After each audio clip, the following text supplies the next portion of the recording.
નમસ્કાર વિદ્યાર્થી મિત્રો, હું ભાવેશ વાળા આજના વિડીયો લેક્ચરમાં દરેક વિદ્યાર્થી મિત્રોનું હાર્દિક સ્વાગત કરું છું. વિષય બાયોલોજી, ચેપ્ટર નંબર 2, સપુષ્પી વનસ્પતિઓમાં લિંગી પ્રજનન. તો વિદ્યાર્થી મિત્રો, આજનો ટોપિક છે પરાગનયન. તો આપણે જાણીએ છીએ બેઝિક માહિતી કે લાક્ષણિક પુષ્પનો ઊભો છેદ દર્શાવ્યો હતો. પુંકેસરની પરાગરજ મુક્ત થઈ અને સ્ત્રીકેસરના પરાગાસન પર સ્થાપન થવાની ક્રિયાને શું કહેવાય? પરાગનયન. જો અહીં આપણે વ્યાખ્યા લખીએ, પરાગાશયમાંથી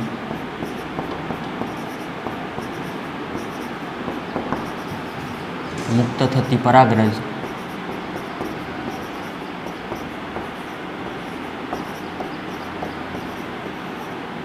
સ્ત્રીકેસરના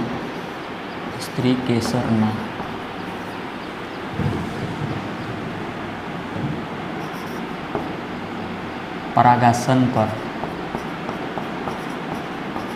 સ્થળાંતર કરવાની ક્રિયાને શું કહેવાય? પરાગનયન. આપણે બધું જાણીએ જ છીએ, એમાં કોઈ શંકા જ નથી. છતાં પણ પ્રેક્ટિકલી નોલેજ લઈ લઈએ કે દાખલા તરીકે લાક્ષણિક પુષ્પનો ઊભો છેદ. હવે આ બધા જ નામ તમને આવડતા હોય, નાનો પડતા હો, નથી આવડતા એમ. સ્ત્રીકેસર,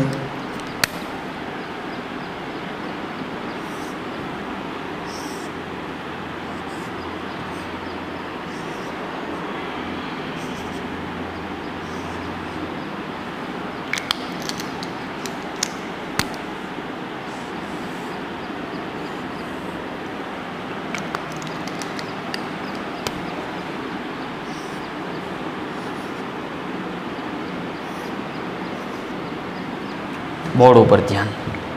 લાક્ષણિક પુષ્પના ભાગો તો આપણે જાણીએ છીએ એમ કે નર પ્રજનન અંગ એટલે કે પુંકેસર, જેમાં પરાગરજ હોય, અને આ જે પુંકેસરનું એટલે કે આ જે તે ટૂંકમાં પરાગાશયનું પુખ્ત અવસ્થાએ એમાંથી સ્ફોટન થઈને પરાગરજ મુક્ત થાય, અને આ પરાગરજ વિદ્યાર્થી મિત્રો સ્ત્રીકેસરના પરાગાસન ઉપર સ્થાપન થાય, આ ઘટનાને પરાગનયન કહેવાય. અહીંથી અહીંયા આવવી તે સમજાય છે? પરાગાશયમાંથી મુક્ત થતી પરાગરજ સ્ત્રીકેસરના પરાગાસન, આ સ્ત્રીકેસરના 3 ભાગો, પરાગાસન, પરાગવાહિની અને બીજાશય, સ્ત્રીકેસરના પરાગાસન પર સ્થળાંતરણથી આ ક્રિયાને શું કહેવાય? પરાગનયન. હવે આપણને બધી વસ્તુ સમજાય છે. હવે એકની એક વનસ્પતિમાં તો સ્વપરાગનયન, અન્ય હોય તો પરગ. આના આધારે આપણે વિસ્તૃતમાં એક ચાર્ટ પણ નાનો એવો ડેવલપ કરશું. હવે આપણે થોડુંક યાદ કરી લઈએ અગાઉ જે અભ્યાસ આપણે કરી ગયા આ ચેપ્ટરમાં. સપુષ્પ એટલે કે સપુષ્પી વનસ્પતિઓમાં નર અને માદાજન્યુઓ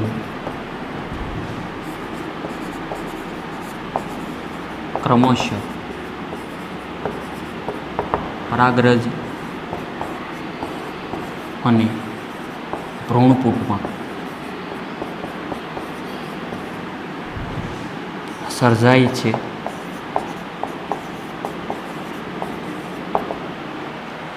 હવે આ વસ્તુ આપણે શીખી ગયા કે સપુષ્પી વનસ્પતિઓમાં નર જન્યુ એટલે કે પરાગરજ દ્વારા સર્જાય, નર માટે પરાગરજ અને માદા માટે ભ્રૂણપૂટનું સર્જન થાય. આ આપણે શીખી ગયા અત્યાર સુધીમાં આ ચેપ્ટરમાં સપુષ્પી વનસ્પતિઓમાં લિંગી પ્રજનન. બીજી વાર, સપુષ્પી વનસ્પતિઓમાં નર અને માદા, પહેલાં નર ત્યારબાદ માદા જન્યુઓ ક્રમશઃ પરાગરજ, નરજન્યુ પરાગરજનું સર્જન કરે અને માદાજન્યુ ભ્રૂણપૂટનું સર્જન કરે છે. આ વસ્તુ આપણે શીખી ગયા. પણ જો માની લ્યો અહીં બંને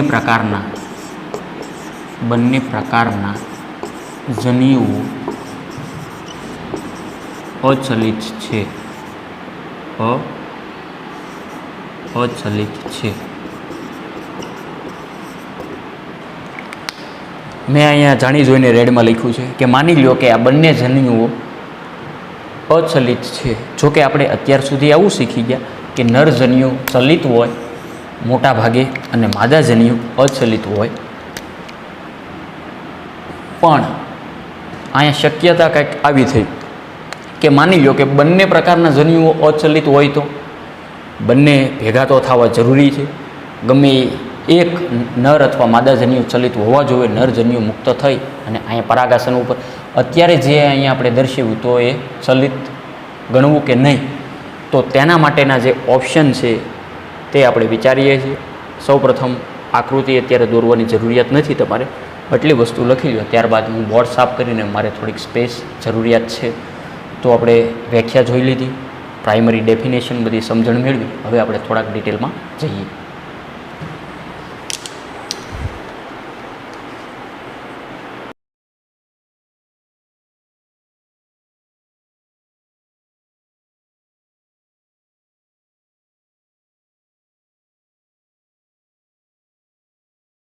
તો વિદ્યાર્થી મિત્રો, હમણાં આપણે જોયું એમ કે પરાગનયન માની લો કે નરજન્યુ અને માદાજન્યુ બંને અચલિત છે, એક જગ્યાએથી બીજી જગ્યાએ જવા સમર્થ નથી, તો ફલન શક્ય જ નથી આમ જોઈએ તો. પણ અહીંયા શું કીધું કે પરાગનયન માટે તેઓ બાહ્ય કારકો એટલે કે કોઈ વાહકોની મદદથી એક જગ્યાએથી બીજી જગ્યાએ જાય. માની લો કે પવન દ્વારા અહીંથી મુક્ત થઈને પવનનું ઝોકું આવ્યું તો ઉડીને અહીંયા આવી શકે, તો કે પવન દ્વારા, પાણી દ્વારા, પક્ષીઓ દ્વારા અને પ્રાણીઓ એનિમલ્સ દ્વારા. તો આવા વિવિધ વાહકોનો અહીંયા ઉપયોગ છે, એ દ્વારા પણ થઈ શકે. તો આના આધારે આપણે પરાગનયનના બે પ્રકાર આપી શકીએ મુખ્ય. હવે અહીંથી આપણે નાનો એવો ચાર્ટ ડ્રો કરવા જઈ રહ્યા છીએ, ખાસ ધ્યાન આપજો. બે પ્રકાર ક્યાં ક્યાં? તેમાં નંબર 1 સ્વપરાગનયન અને બીજું છે પરપરાગનયન. પરપરાગનયન ડિટેલમાં આપણે શીખવાનું છે કે સ્વપરાગનયનના પણ બીજા બે પેટા પ્રકારો છે. ક્યાં ક્યાં? અહીંયા ધ્યાન.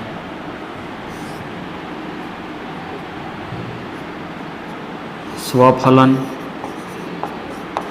અને બીજું છે ગેઇટેનોગેમી.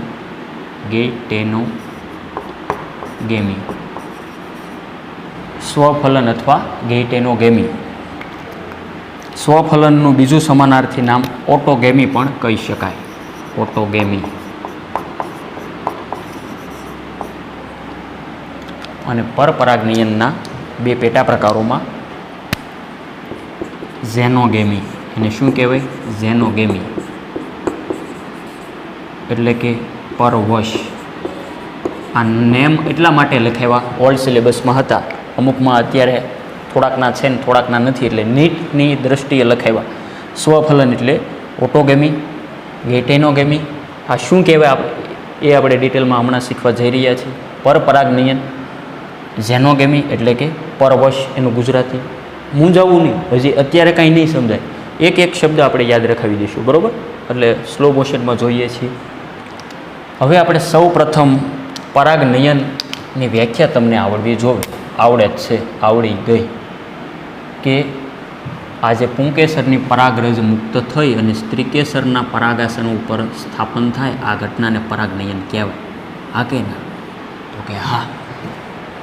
હવે એ બે પ્રકારે પરાગનયન થઈ શકે, સ્વપરાગનયન અને પરપરાગનયન. તો આપણે સૌ પ્રથમ સ્વપરાગનયન શીખવા જઈ રહ્યા છીએ. તો તેમાંય પ્રથમ આવશે સ્વફલન. તો સ્વફલન એટલે શું?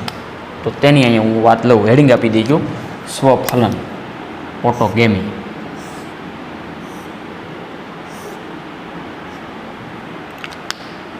તો અહીંયા જે આપણે પ્રકાર આપ્યા, જે પરાગનયનના મુખ્ય બે, સ્વપરાગનયન અને પરપરાગનયન, એ શેના આધારે આપ્યા? તો પરાગરજના સ્ત્રોતને આધારે આપ્યા. સ્ત્રોતના આધારે. સ્ત્રોત એટલે કે કેટલો જથ્થો છે તેના આધારે બે પ્રકાર આપ્યા. સ્વફલન આપણે શીખવા જઈ રહ્યા છીએ. સ્વફલન એટલે શું? હવે અહીંયા વર્ણન આનું જે આપેલું છે એનસીઈઆરટી બુક્સમાં, તે હું વર્ણન નથી લખતો, વર્ણન તમે એનસીઈઆરટી બુક્સમાંથી જોઈ લેજો. હું એનો કન્સેપ્ટ સમજાવું છું. અહીં આપણે જે પુષ્પ દર્શાવ્યું, સ્વપરાગનયન, સ્વ એટલે પોતે, કે એ જ વનસ્પતિમાં એક જ પુષ્પમાં આવેલા બે નર અને માદા જે કંઈ ચક્રો છે, તો એ જ પુષ્પની પરાગરજ એ જ પુષ્પના સ્ત્રીકેસરના પરાગાસન ઉપર સ્થાપન થાય તેને શું કહેવાય? સ્વફલન. એકનું એક જ પુષ્પ છે, આવું સમજી શકાય? તો કે સમજી શકાય આ વસ્તુ. હવે માની લો કે અહીંથી પરાગરજ મુક્ત થઈ, જો કે સ્ત્રીકેસર છે એ ગ્રહણશીલ તો હોવું જોઈએ. કેમ? આપણને ભૂખ લાગે તો જ આપણે વ્યવસ્થિત જમી શકીએ. ભૂખ ન લાગી હોય ને કોઈક જમવા બેસાડે તો જમી શકો વ્યવસ્થિત? હા, તમે જમશો 100%, પણ જોઈએ એટલો ખોરાક નહીં હાલે. માની લો કે બપોરે તમે 10 રોટલી ખાઓ, માની લો, ખાલી આપણે ધારીએ 10 રોટલી તમે ખાતા હો અને તમને ભૂખ ન લાગી હોય તો એ 10 રોટલી નહીં ખાઈ શકો. શા માટે? કારણ કે ભૂખ નથી લાગી. એમ બસ અહીંયા કંઈક આવું છે કે પરાગાસન ગ્રહણશીલ હોય ત્યારે જ એ પરાગરજ ગ્રહણ કરી શકે. એના માટે લિમિટેડ ટાઈમ હોય. એ બંધ થઈ જાય તો એ પરાગરજ આવશે તો પણ નહીં લે. કેમ? આપણે જમી લીધા હોય ને પછી કોઈ સારું જમવાનું લાવે, આપણને ભાવતી વસ્તુ, છતાં પણ આપણે જમી લીધા હોય ભરપેટ, તો જોઈએ એટલી માત્રામાં એ ખોરાક નહીં લઈ શકીએ. બસ એવું કાંઈ કે અહીંથી પરાગરજ મુક્ત થઈ, અથવા આને ભૂખ લાગી હોય ને અહીંથી ખોરાક કોઈ ન આપે તો આવી કંઈક વાત. દાખલા તરીકે ભૂખ લાગીને આપણને ખાવાનું ન મળે તોય કોઈ કામનું નથી, ભૂખ મરી જશે. બસ એવું અહીંયા કાંઈક છે. એટલા માટે એક શબ્દ આપણે લખી નાખીએ, એક લીટી, જેના આધારે થોડુંક વ્યવસ્થિત ક્લિયર થાય. વસ્તુ આપણે સ્વફલનની જ બધી જોઈએ છે. સ્વફલન અહીંથી જ જોઈ લઈ. ચાલો, રેડી? એટલી ઝડપે લખવાનું. જો કે એટલી ઝડપ ન રાખતા, ધીમી લખજો તમે તારે. સામાન્યત પુષ્પના ખીલવા સાથે, હવે આપણને ખબર છે કે પરાગરજ ક્યારે મુક્ત થાય. હવે દાખલા તરીકે કોઈ પણ પુષ્પ છે શરૂઆતમાં જે કલિકાવસ્થા સ્વરૂપે હોય, આવું દોડવું આપણી ભાષામાં, ત્યારબાદ એનો વિકાસ થાય, વૃદ્ધિ વિકાસ થાય, ધીમે ધીમે આ દોડવો મોટો થાય. હા કે ના? નાનો પડતા આ દોડવો મોટો થાય અને ત્યારબાદ એ પુષ્પ ખીલશે આની જેમ. સામાન્યત પુષ્પના ખીલવા સાથે પરાગાશય અને પરાગાસન, આ બે શબ્દો ઉપર ખાસ ભાર આપજો. પરાગાશય કોને કહેવાય? આને. અને પરાગાસન કોને કહેવાય? આ બે વસ્તુ તમે સમજો છો. સામાન્યત પુષ્પના ખીલવા સાથે પરાગાશય અને પરાગાસન ખુલ્લા થવાથી સ્વફલન થાય એવું ભાગ્યે જોવા મળે. આવા પુષ્પોમાં સ્વફલન માટે પરાગરજની મુક્તિ થવી જરૂરી છે. અહીંથી પરાગરજ મુક્ત થવો જરૂરી છે અને પરાગાસન ગ્રહણ કરવા પણ સક્ષમ હોવો જોઈએ. જો તો જ સ્વફલન સક્સેસ શું કહેવાય, અન્યથા નહીં. એટલા માટે બંનેનો તાલમેળ સાધવો જરૂરી છે. એનો મતલબ એવો થયો કે અહીંથી પરાગરજ મુક્ત થાય તો સામેનું જે પરાગાસન એ પરાગરજ લેવા સક્ષમ હોવું જોઈએ. જો એ બંધ થઈ ગયું હોય તો એ વ્યર્થ જશે. જો કે બધી જ વનસ્પતિમાં આવું સેમ હોય એવું જરૂર નથી. આના આધારે એક આપણે વર્ડ્સ લખીએ. અને બીજું કે સ્વફલન થવાનો મોટું રીઝન એ છે કે આ બંને ચક્રો એકબીજાની નજીક એક જ પુષ્પમાં આવેલા છે, એટલા માટે સ્વફલન. પણ મેં કીધું એમ કે બંનેનો સમય, અહીંથી મુક્ત થવાનો સમય ને અહીંથી ગ્રહણ થવાનો સમય એક મેચ થાય તો જ સ્વફલન થયું કહેવાય, અન્યથા સ્વફલન નહીં થાય. તો અહીંયાનું ટાઈમિંગ એ ખાસ મહત્ત્વનું છે. હવે થોડુંક આપણે એક્સ્ટ્રા સમજીએ.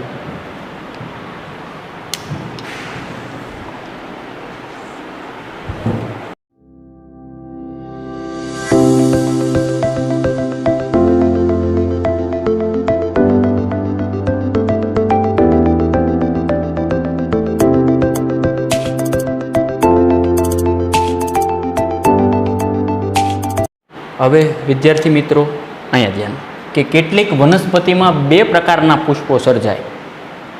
જોકે બે હોય પુષ્પ એમ નહીં, 10 હોય એ નહીં, બે પ્રકારના, બે જુદા જ પ્રકારના. કેવા? તો કે બે પ્રકારના એક જ વનસ્પતિ છે. માની લો અહીંયા કે અહીંયા વનસ્પતિ છોડ દર્શાવ્યું, આ વનસ્પતિ છે બરાબર, મૂળ પ્રકારનું પર્ણ. એક પુષ્પ એવું છે, આ એક પુષ્પ છે અને આ એક બીજું પુષ્પ છે. જોજો અહીંયા આ બે પુષ્પ છે. કેટલીક વનસ્પતિમાં બે પ્રકારના પુષ્પો સર્જાય. હવાઈ પુષ્પો અને સંવૃત પુષ્પો. શા માટે હવાઈ પુષ્પો કીધા? જેનું સ્થાન ઉપરની તરફ હોય, આમ હવાના સંપર્કમાં સતત ઝૂલતું હોય. આ માની લો કે આ રેડ હવાઈ પુષ્પો અને આ થોડાક મૂવમેન્ટ ઓછા કરશે, એટલા માટે આ નીચેની બાજુ જેને સંવૃત પુષ્પો કહેવાય. એટલું સમજાય તો કે સમજાય. હવાઈ પુષ્પો જેમના પરાગાશય અને પુષ્પાસન જે કાંઈ હોય એ હંમેશા ખુલ્લા જ હોય, રેડી ઓપન જ છે. જ્યારે સંવૃત પુષ્પો ક્યારેય ખીલતા જ નથી, એનો મતલબ કે આ બંધ હોય. તો હવે આવી વનસ્પતિમાં સ્વફલન થાય કે ન થાય, એ અહીંયા એક મોટો પ્રશ્ન છે કે સાહેબ એકબીજાની નિકટવર્તી છે આ બંને છે, છતાંય અહીંયા પરાગનયન સ્વફલન થાય કે નહીં, એ હમણાં હું આકૃતિ સાથે સમજાવું તમને એનસીઈઆરટી બુક્સની. પણ આવું ખાસ કરીને કઈ વનસ્પતિમાં જોવા મળશે? વાયોલા નામની વનસ્પતિ, બુટી વનસ્પતિ અને કોમેલિના નામની વનસ્પતિ. એટલી વસ્તુ લખી લેજો, ત્યારબાદ આપણે એનસીઈઆરટી બુક્સનો ફોટોગ્રાફ્સ જોઈએ.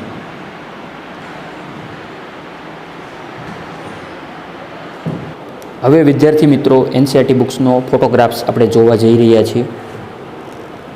તો એમાં સંવૃત પુષ્પો, હવાઈ પુષ્પો જોઈ શકો આકૃતિમાં. ઉપરની બાજુ હવાઈ પુષ્પો, નીચેની બાજુ મૂળ તરફ સંવૃત પુષ્પો છે. રેડી? એનસીઈઆરટી બુક્સનું વર્ણન. કેટલીક વનસ્પતિ જેવી કે વાયોલા, અબુટી અને કોમેલિનામાં 2 પ્રકારના પુષ્પો સર્જાય. હવાઈ પુષ્પો કે જે અન્ય જાતિઓમાં જોવા મળતા પુષ્પો જેવા જ હોય, જેમના પરાગાશય અને પુષ્પાસન ખુલ્લા જ હોય. અને સંવૃત પુષ્પો છે એ ક્યારેય ખીલતા જ નથી. એક એવા છે હંમેશા એના પુષ્પો ખીલેલા જ હોય ને એક ક્યારેય ખીલતા નથી ખીલતા, તે સંવૃત પુષ્પો. આવા પુષ્પોમાં પરાગાશય અને પરાગાસન એકબીજાની ખૂબ જ નજીક હોય. જ્યારે પુષ્પકલિકામાં પરાગાશયનું સ્ફોટન થાય ત્યારે પુષ્પકલિકામાં પરાગાશયનું સ્ફોટન થાય ત્યારે પરાગરજ પરાગનયન માટે પરાગાસનના સંપર્કમાં આવે, એ પહેલાં નહીં એમ.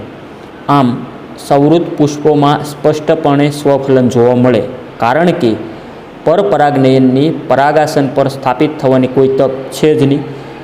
અહીંયા ટૂંકમાં થોડુંક એ છે કે જ્યારે જે કલિકા સ્વરૂપે છે ત્યારે એનું સ્ફોટન થશે એમ કહેવા માગે છે. બરાબર છે? સંવૃત પુષ્પોમાં પરાગનયનની ગેરહાજરીમાં પણ બીજ સર્જન થાય છે. શું તમે કહી શકો કે સંવૃત પુષ્પોમાં વનસ્પતિ માટે લાભકારક છે કે નુકસાનકારક? શા માટે? જો કે સ્વફલન વારંવાર થાય તો નુકસાન છે કે ફાયદો, એ તમે ડિટેલમાં શીખશો ત્યારે વધારે તમને ક્લિયર થશે. તો વિદ્યાર્થી મિત્રો, પરાગનયન માટેનો ચાર્ટ તમે જોઈ શકો છો.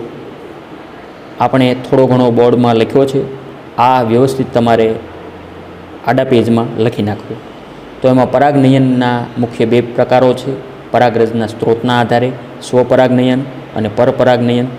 સ્વપરાગનયન એટલે સ્વફલન, અને બીજું ગેટેનોગેમી નામનો પ્રકાર, એમાં સ્વફલન એટલે કે ઓટોગેમી. પરાગરજ તે જ પુષ્પની હોય, ફક્ત દ્વિલિંગી પુષ્પોમાં જ થાય. નર અને માદા જન્યુ જે કાંઈ છે, ટૂંકમાં નર અને માદા બંને રચના એક જ તે પુષ્પમાં હોવી જોઈએ, 2 in 1. ઓલરેડી તમે સમજો છો. જ્યારે ગેટેનોગેમી છે વિદ્યાર્થી મિત્રો, તે પરાગરજ તે જ વનસ્પતિના અન્ય પુષ્પની હોય. આ વસ્તુ અત્યારે ડાયરેક્ટ તમને નહીં સમજાય આ ચાર્ટ, કારણ કે એ વસ્તુ આપણે શીખ્યા નથી.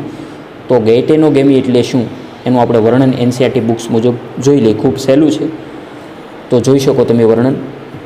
ગેટેનોગેમી પરાગાશયમાંથી પરાગરજનું તે જ વનસ્પતિના અન્ય પુષ્પના પરાગાસન પર સ્થાપન થવાની ક્રિયા છે. જો સમજો કે પરાગાશયમાંથી પરાગરજનું તે જ વનસ્પતિનું અન્ય પુષ્પ, એકનું એક નહીં, બરાબર? હમણાં આપણે બોર્ડમાં દર્શાવ્યું હતું, પણ વનસ્પતિનું જેવી રીતે હમણાં આપણે હવાઈ પુષ્પોને સંવૃત પુષ્પો દર્શાવ્યા હતા, એવી રીતે કે સેમ હોય, એક જ હોય, એક જ પ્રકારના હોય, તો એક પુષ્પની પરાગરજ મુક્ત થઈ અને તે જ વનસ્પતિના બીજા પુષ્પના પરાગાસન ઉપર સ્થાપન થાય. આ પ્રકાર એટલે ગેટેનોગેમી. ક્લિયર? જો કે ગેટેનોગેમી એ કાર્યાત્મક રીતે પરપરાગનયન છે, જેમાં પરાગવાહકો ભાગ લે છે. જનનિક દૃષ્ટિએ સ્વફલન સાથે સમાનતા ધરાવે છે, કારણ કે પરાગરજ એ જ વનસ્પતિ પરથી આવે છે. એટલા માટે જીનેટિકલી સેમ ટુ સેમ લક્ષણો જોવા મળશે, કારણ કે બીજી વનસ્પતિની પરાગરજ નથી આવતી, એ જ વનસ્પતિની આવે, એ જ વનસ્પતિના અન્ય પુષ્પની આવે ટૂંકમાં. ત્યારબાદનો છેલ્લો પ્રકાર છે પરવશ. પરાગાશયમાંથી પરાગરજનું, જો શબ્દો ઉપર ખાસ ભારણ આપજો, પરાગાશયમાંથી પરાગરજનું અન્ય વનસ્પતિના પરાગાસન પર સ્થાપન થવાની ક્રિયા. હવે બંને વનસ્પતિ જુદી જુદી સમજો. એકનું પુષ્પમાંથી ઉત્પન્ન થયેલી મુક્ત થયેલી પરાગરજ અન્ય વનસ્પતિના જે પુષ્પના પરાગાસન ઉપર સ્થાપન થાય. બે છોડ અલગ છે, બે વનસ્પતિ અલગ છે. તો આ એકમાત્ર એવા પ્રકારનું પરાગનયન છે જેમાં પરાગાસન પર જનીનિક ભિન્નતા ધરાવતી પરાગરજ સ્થાપિત થઈ શકે. હવે તમને સ્વફલન અને પરફલનની અંદર થોડો ઘણો ખ્યાલ આવી ગયો. હવે આપણે ચાર્ટ રિપીટ કરીએ. તો સ્વપરાગનયન અને પરપરાગનયન આપણે જોઈ રહ્યા હતા. તો સ્વફલન સમજી ગયા તમે. બીજું, સ્વફલનનો બીજો પેટા પ્રકાર ગેઇટેનોગેમી. પરાગરજ તે જ વનસ્પતિના અન્ય પુષ્પની હોય. દ્વિલિંગી પુષ્પોમાં પણ થાય, પણ એકલિંગી પુષ્પોમાં, એટલે કે એક સદની વનસ્પતિ. આ શું કહેવાય મેં આગળ ડિટેલમાં તમને બધું સમજાવ્યું હતું. એક સદની, દ્વિસદની. ઉદાહરણ યાદ રાખો, જો નીચે આપ્યા જ છે. એક સદની વનસ્પતિ જેવી કે મકાઈ, દિવેલા, કાકડી, નારિયેળ, કારાલીલ વગેરે. દ્વિસદની વનસ્પતિ પપૈયા, ખજૂર, તાડ, માર્કેન્સિયા, દ્વિઅંગી વગેરે. હવે વાત કરીએ પરપરાગનયન એટલે કે જેનોગેમી, પરવશ. એક પુષ્પની પરાગરજનું અન્ય વનસ્પતિના પુષ્પના પરાગાસન પર સ્થાપન થાય. દ્વિલિંગી પુષ્પોમાં થાય, એકલિંગી પુષ્પોમાં પણ થઈ શકે. દાખલા તરીકે એક સદની વનસ્પતિ, એકલિંગી પુષ્પો એટલે કે દ્વિસદનીમાં પણ થઈ શકે. પણ બે વનસ્પતિ જુદી જુદી છે, એટલા માટે પરપરાગનયન. એકની એક વનસ્પતિમાં સ્વફલન, જો એક જ પુષ્પમાં, શોર્ટમાં એક જ પુષ્પમાં, તો સ્વફલન એટલે કે ઓટોગેમી. એક છોડ, દાખલા તરીકે એક વનસ્પતિના બે પુષ્પોની અંદરો અંદર થતું હોય, અલગ અલગ જુદા જુદા પુષ્પો, તો ગેઇટેનોગેમી. હવે બે વનસ્પતિ, બંનેના જે પુષ્પો ઉપર થાય, બે વનસ્પતિ થઈ ગઈ, તો પરપરાગનયન. ક્લિયર? તો વિદ્યાર્થી મિત્રો, આના પછીનો ટૉપિક છે પરાગનયન માટેના વાહકો. તે નેક્સ્ટ વિડીયો લેક્ચરથી આપણે કન્ટિન્યુ કરીશું. તો વિદ્યાર્થી મિત્રો, આજનો વિડીયો લેક્ચર એટલે સુધી રાખીએ.